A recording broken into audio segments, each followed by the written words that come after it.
Nobel's greatest hits. Thanks to electronic communications, our world is a global village. We're wired as never before. In no field of science do Nobel Prize winners so closely touch our lives. They spark the magic of radio. And they open a window on the world. It's good, it's bad, it expands the mind, it numbs the mind. The mixed blessing of television. And I need to find a way to cycle for me. And at the click of a mouse, those laureates put us in touch. One-to-one, millions to millions. We email, we browse, we buy, we sell. We surf a global network of information, entertainment, and trash. The joys and frustrations of the personal computer.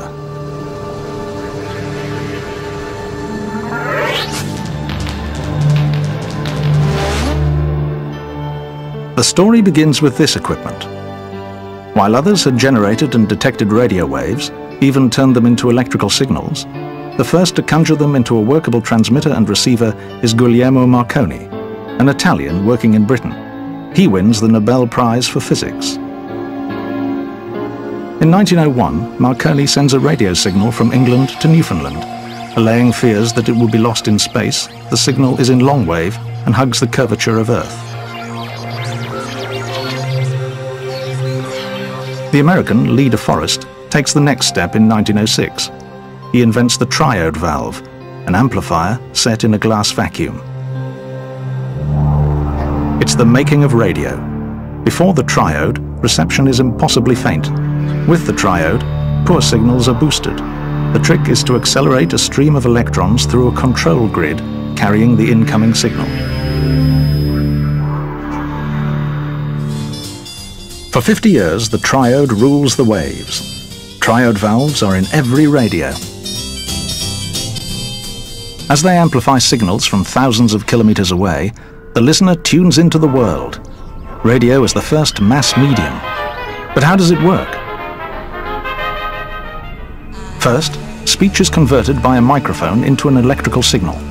Then, for broadcast, it's amplified and superimposed on a carrier wave produced by an oscillator. This is the signal in AM, and here's its carrier wave. AM, or amplitude modulation, is good for long, medium and shortwave transmissions. And this is FM, frequency modulation, good for short distance, high quality radio. While long waves travel far, transmissions in medium wave, here in green, reach only a few hundred kilometers, depending on atmospheric conditions. Shortwave radio can travel halfway around the world by bouncing off the ionosphere.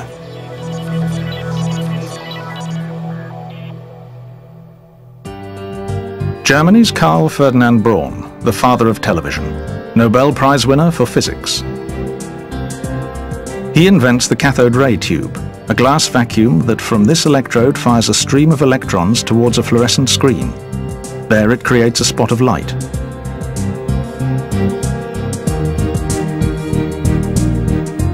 When Russian-born American Vladimir Zworykin invents the first practical TV camera, modern television is born.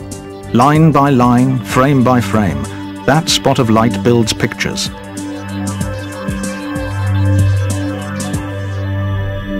Britain has the world's first TV service in 1932.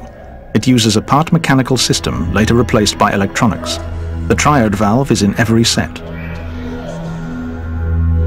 And the genie is out of the bottle. The world embraces television. In 1951, America switches on color. TV works like this. Light is focused by the camera lens and split by mirrors into red, green and blue. 3 tubes record the separate colors as varying electrical signals. Together with audio, they're encoded, synchronized and combined with a carrier wave for broadcast. The home antenna picks up the signals. They're decoded and again split into 3. In the television tube, 3 electron guns project the TV picture.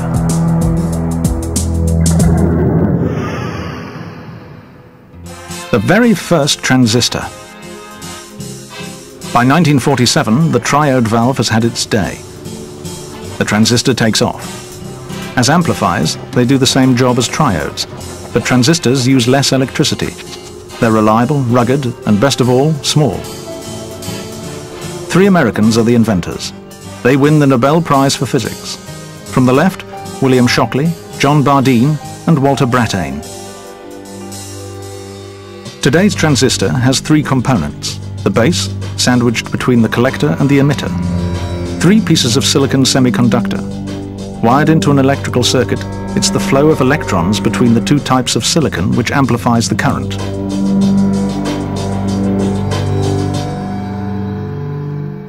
In 1954, transistor radios hit the stores. Radios are handier, lighter, cheaper. So are TVs. And transistorized production soon delivers the portable TV.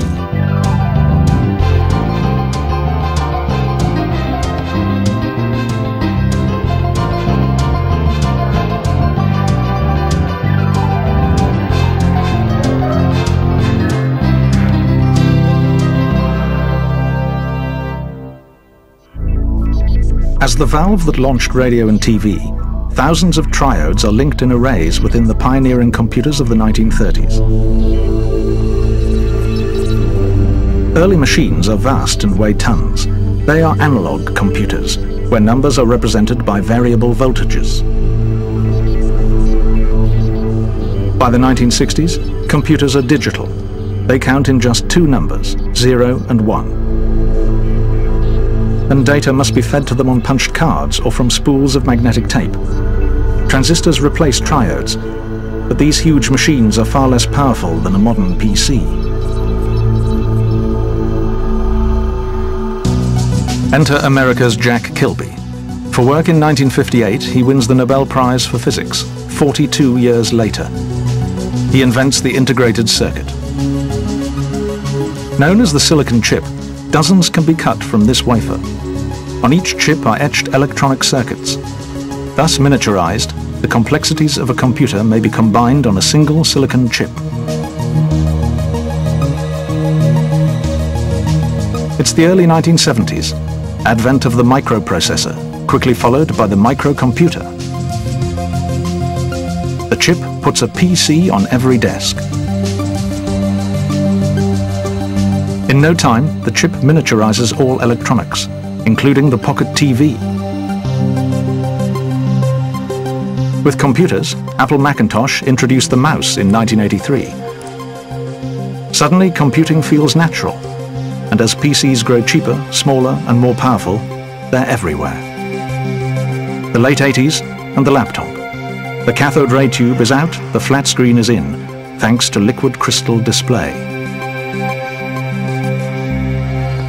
And as innovation speeds on, there's widescreen TV, Nikon stereo sound, and DVD. This is Charles Townes, the American who wins the Nobel Prize for Physics by sparking another revolution, the laser.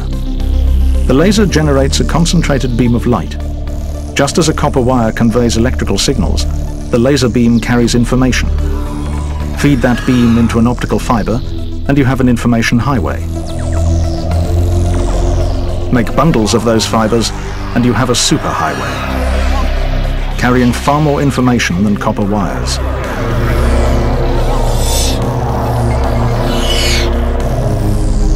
And finally, the wired, or wireless.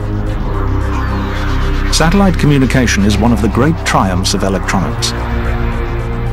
Ground stations around the world link to a constellation of satellites borne aloft on rockets.